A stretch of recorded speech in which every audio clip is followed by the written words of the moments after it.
अम्बे तू है जगदम्बे काली, जय दुर्गे खप्पर वाली, तेरे ही गुण गाए भारती। ओ मैया हम सब उतारे तेरी आरती। जय माँ दुर्गा। सोनाली अपने घर के मंदिर में दुर्गा माँ की पूजा कर रही होती है कि तभी उसकी सास उसे आवाज लगाते हुए कहती है, अरे ओ मनहूस, अगर तेरी भक्ति खत्म हो गई हो तो मेरे लिए नाश्ता लगा दे। अरे ये क्या माँ जी, उठ गई? लेकिन अभी तो मेरी आरती पूरी भी नहीं हुई, पहले जल्दी से पूजा कर लेती हूँ।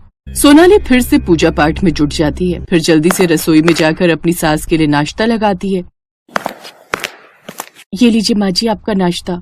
गायत्री जैसे ही खाने के लिए पहला निवाला मुंह में डालती है तो वो उसे थूकते हुए कहती है, अरे छी कर लो मैया, थू थू थू। ये अपने काले हाथों से क्या बनाया है खाने में तूने? अरे शक्ल अच्छी नहीं है, कम से कम खाना तो अच्छे से बनाया कर। इसमें नमक और मिर्च कितनी ज्यादा डाल रखी है। लेकिन माँ जी मैंने तो सब चीज हिसाब से डाली थी।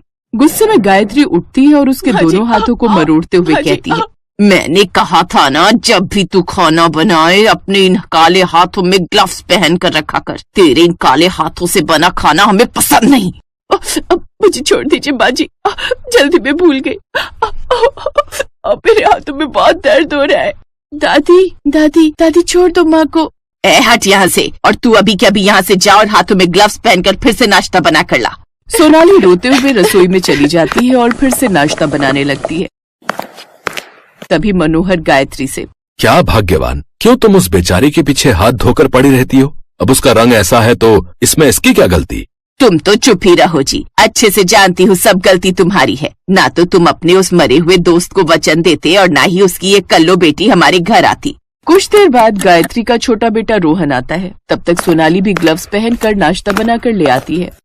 ओहो, सुबह सुबह मूड ऑफ कर दिया। मां इनसे कहा करो सुबह सुबह अपनी ये काली शक्ल लेकर यहाँ ना आया करें, मेरा सारा मूड ऑफ हो जाता है। अब ये तुम कैसी बातें कर रहे हो रोहन? वो तुम्हारी भाभी है और रिश्ते में भी तुमसे बड़ी है। न जाने आप लोगों को क्या हो गया था जो इस कल्लो को मेरी भाभी बनाकर ले आए। मेरे सभी दोस्तों की भाभियां कितनी सुंदर हैं और एक ये कल्लो है, इसे मैं किसी से नहीं मिलवा सकता। और सच कहूँ तो इनकी काली शक्ल देखकर मेरा मन भी नहीं करता कुछ भी खाने को। ये नाश्ता भी रहने दो, मैं ऑफिस में ही कुछ खा लूंगा।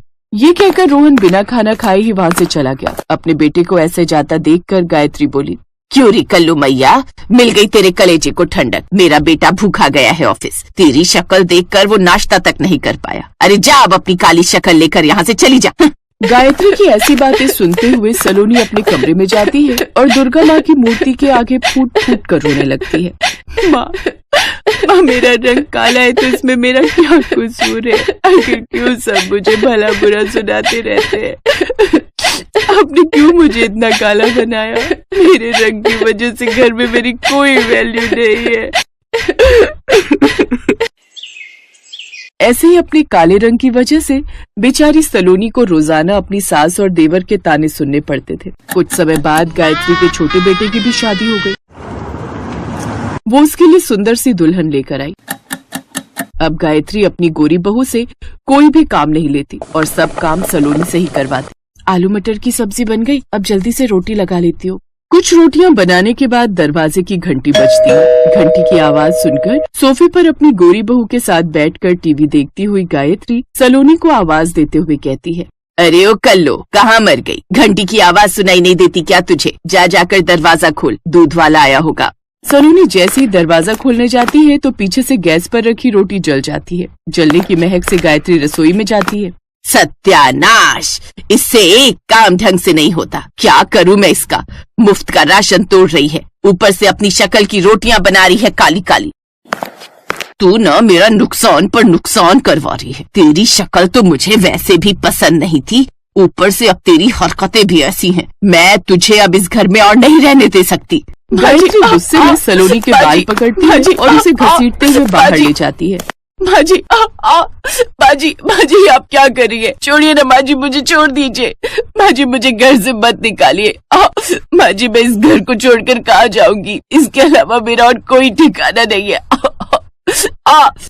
जहाँ मर्जी जाकर मर, लेकिन तू अब मेरे घर में और नहीं रहेगी। और हाँ, अपनी इस दुर्गा को भी अपने साथ लेकर जा। ये कहकर वो उसे घर से निकाल देती है। बेचारी सलोनी रिया का हाथ थामे और दुर्गा माँ की मूर्ति थामे सड़क पर चली जा रही थी। तभी चलते चलते उसकी नजर पेड़ के नीचे चूड़ी बेचने वाली एक औरत पर गई जो बेहोश हो रही थी। अरे ये क्या, ये तो बेहोश हो रही हैं। पानी, आप रुको, मैं आपके लिए पानी लेकर आती हूँ। सलोनी जल्दी से सामने रखे मटके से उसके लिए पानी लेकर आती है, लेकिन वो औरत तो पहले ही अपनी आखिरी सांसें गिन रही होती है। पानी का घूंट पीते ही वो अपनी लड़खड़ाती हुई आवाज में कहती है, यहाँ से इतने लोग गुजरे लेकिन किसी ने भी मेरी मदद नहीं की। बस तुम हो जो मेरी मदद के लिए यहाँ आई। लगता है तुम भी मेरी तरह परेशान हो। आप शांत रहिए, मैं आपको डॉक्टर के पास ले चलती हूँ। नहीं, अब उसकी जरूरत नहीं है। तुम पास में ही मेरी झोपड़ी है, मुझे वहाँ ले चलो। सलोनी जैसे तैसे उसे उसकी झोपड़ी तक लेकर जाती है। उसकी झोपड़ी में ढेर सारी चूड़ियाँ रखी होती हैं। ये मेरी झोपड़ी है, अब से तुम इसी में रह लेना और ये चूड़ियाँ बेचकर अपना गुजर बसर करना। ये कहते ही उसकी मौत हो जाती है। फिर सलोनी उसका अंतिम संस्कार करती है और अब उसकी झोपड़ी में ही रहने लगती है और अगले दिन कुछ चूड़ियाँ लेकर बाजार चल पड़ती है। उस दिन उसकी थोड़ी आमदनी ही होती है जिससे उसका खाने पीने का गुजारा चल पड़ता है। ज्यादा न सही, लेकिन इससे 2 वक्त का खाने का गुजारा तो निकल ही जाएगा। अब वो उस झोपड़ी में रहकर अपना पेट पालने लगी। कुछ दिन बाद नवरात्रि आने वाली थी और 9 नवरात्रि के व्रत रखने का संकल्प लेती है। वो सभी 9 दिन भूखे रहकर व्रत करती है। ऐसे ही 9 दिन बीत गए। मेरे पास कंजकों को भोग लगाने के लिए ज्यादा कुछ सामान तो नहीं है, लेकिन सूजी का भोग तो मैं उन्हें लगा ही सकती हूँ ना। ये कहकर सलोनी बाजार से थोड़ी सूजी ले आई और चूल्हे पर आकर हलवा बनाकर तैयार कर दिया। माँ, अब मैं जाकर 9 कन्याएं ढूंढ कर लाती हूँ। तभी उसके दरवाजे पर 9 कन्याएं आती हैं।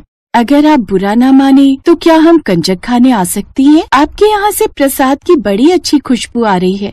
हाँ, क्यों नहीं। मैं तो बस अभी कंजकों को ढूंढने ही जा रही थी, लेकिन मुझे माफ करना, मेरे पास तुम्हें हलवे का भोग लगाने के अलावा कुछ भी नहीं है। झूठ क्यों बोलती हो माँ? अंदर रसोई में जाकर देखो, वहाँ से पूरी, छोले और आलू की सब्जी की भी महक आ रही है।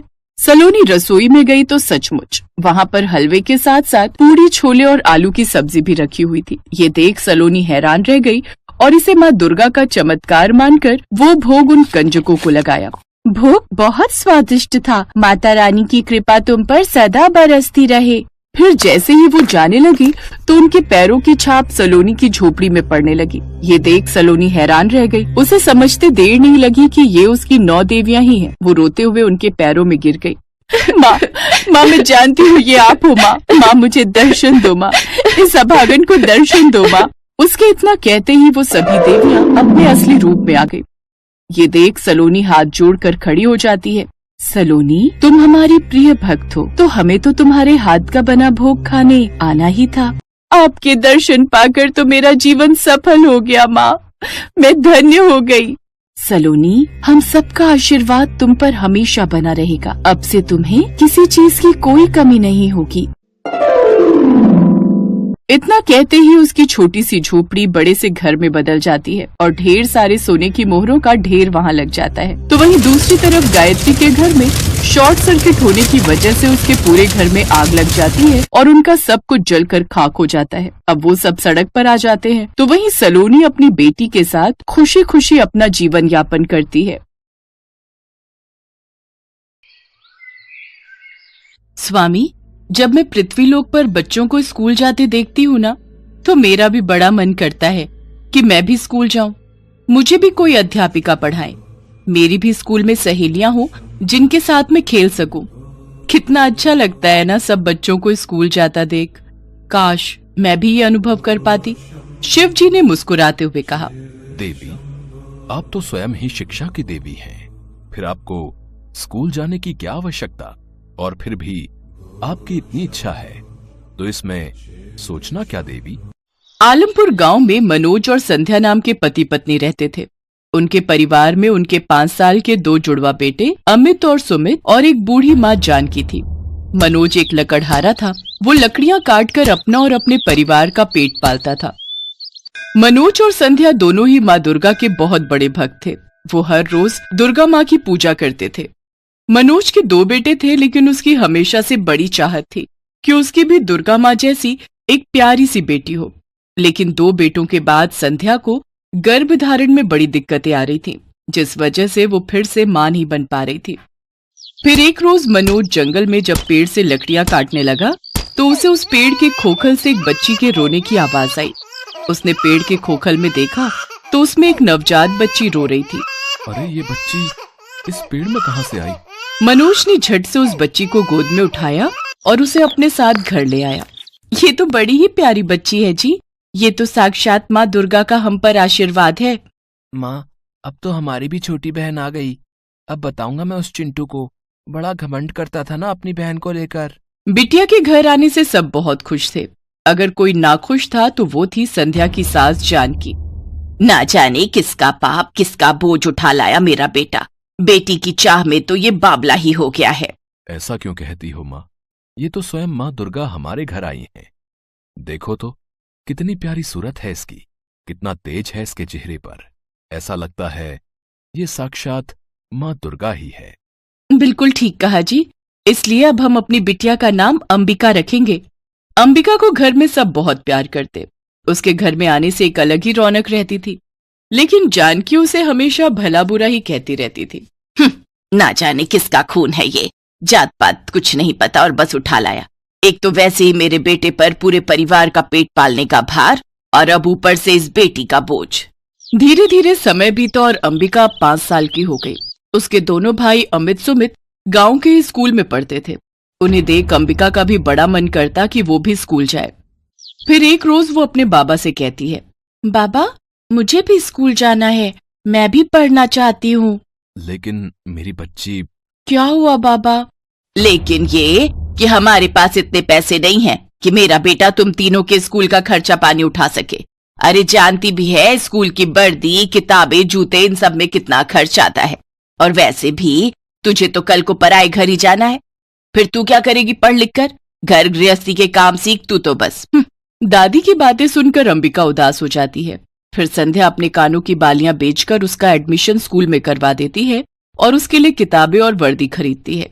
आज अंबिका के स्कूल का पहला दिन था। वो अपने दोनों भाइयों के साथ स्कूल चली जाती है। स्कूल जाकर अंबिका बहुत खुश थी। उसके अंदर एक अजीब चमक थी जिससे उसने पहले ही दिन स्कूल में सभी टीचर स्टूडेंट्स को अपनी ओर आकर्षित कर लिया। पहले ही दिन उसके खूब सारे दोस्त बन गए। स्कूल में टीचर्स जो भी पढ़ाती उसका जवाब पहले से ही अंबिका को आ जाता। अरे वाह अंबिका, तुम्हें पहले से सब आता है, सचमुच बहुत तेज दिमाग है तुम्हारा। धन्यवाद। अंबिका का दिमाग इतना तेज था कि वो 5वीं में पढ़ रहे अपने दोनों भाइयों को भी पढ़ा देती थी। सुमित, तुझे मैथ का ये वाला सवाल समझ आया था क्या? स्कूल में सर ने बताया था, लेकिन मुझे फिर भी समझ में नहीं आया। नहीं, समझ तो मुझे भी नहीं आया। भैया ये तो कितना आसान है, लाओ मैं समझाती हूँ। तू रहने दे अंबिका, जब हमें समझ में नहीं आ रहा तो तुझ पहली क्लास में पढ़ने वाली को क्या समझ आएगा? लेकिन तभी अंबिका ने उस प्रश्न का जवाब चुटकियों में सॉल्व कर दिया। ये देख उसके भाई और माता पिता भी हैरान थे। अंबिका न सिर्फ पढ़ाई में अपनी थी, बल्कि स्कूल में भी जब उसके या किसी बड़े क्लास के बच्चे को किसी प्रश्न में प्रॉब्लम होती तो अंबिका चुटकियों में उसे समझा देती और उसके समझाते ही बच्चों को सब बड़े अच्छे से समझ आ जाता।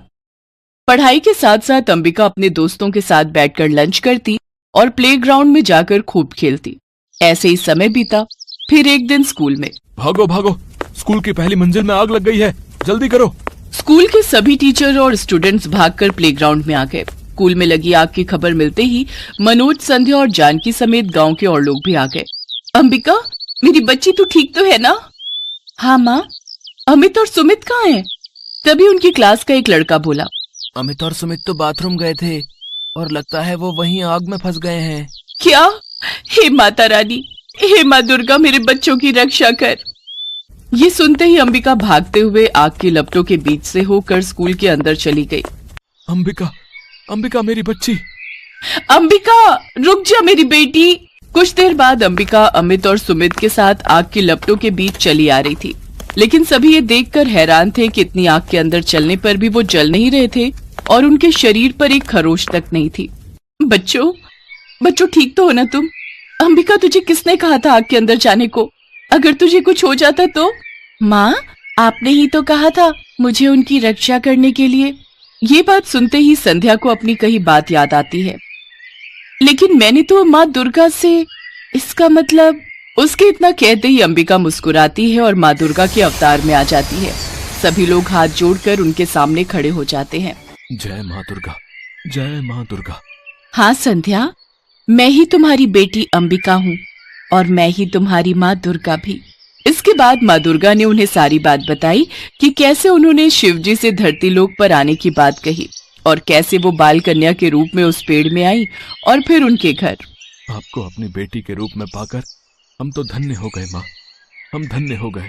माँ, आप हमारी आंखों के सामने थी और हम आपको पहचान नहीं पाए। हमें क्षमा कर देना माँ, हमें क्षमा। हे दुर्गा माँ, मुझ ना समझ बुढ़िया को माफ कर देना माँ, जो मैं तुम्हें पहचान नहीं पाई और ना जाने आपके साथ कितना बुरा व्यवहार किया। मनोज, तुम्हारे परिवार के साथ बिताए पल और इस स्कूल में बिताए दिन मुझे हमेशा याद रहेंगे। मैं बहुत ही खूबसूरत यादें संजोकर देवलोक लौटूंगी। मनोज, संध्या, मेरा आशीर्वाद तुम्हारे परिवार पर हमेशा रहेगा। जानकी, बेटा हो या बेटी, शिक्षा प्राप्त करने का अधिकार सबके लिए बराबर है। धरती लोक पर आने का मेरा मकसद अब पूरा हुआ, इसलिए अब मुझे यहाँ से जाना होगा। माँ, तो क्या अंबिका, मेरा मतलब है माँ दुर्गा यानी हमारी बहन, अब हमसे दूर चली जाएंगी? नहीं पुत्र, केवल मैं जा रही हूँ। मेरा ही रूप तुम्हारी बहन बनकर और संध्या और मनोज की बेटी बनकर तुम्हारे साथ रहेगी। फिर अपने चमत्कार से माँ दुर्गा अंबिका के रूप की एक कन्या प्रकट करती हैं और फिर वहां से अंतर्ध्यान हो जाती हैं। वो लड़की यानी कि अंबिका को संध्या और मनोज गले से लगा लेते हैं। वो सब जब घर लौटे तो उनकी झोपड़ी एक बड़े पक्के घर में बदल चुकी थी। साथ ही घर के अंदर नोटों से भरी ढेरों गड्डियां रखी हुई थी। अब उनकी गरीबी दूर हो गई और वो सब खुशी खुशी रहने लगे।